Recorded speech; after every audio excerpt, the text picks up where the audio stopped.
নমস্কার বন্ধুরা, আমার চ্যানেলে আপনাদের সবাইকে স্বাগতম।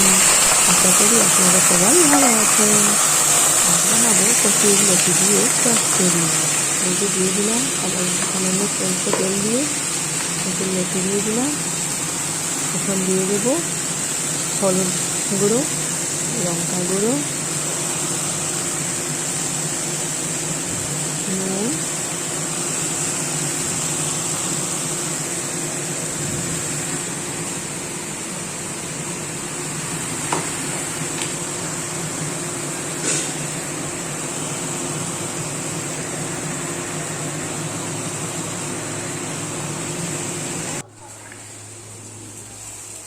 তারপর দিয়ে দেবো শস্য বাটা।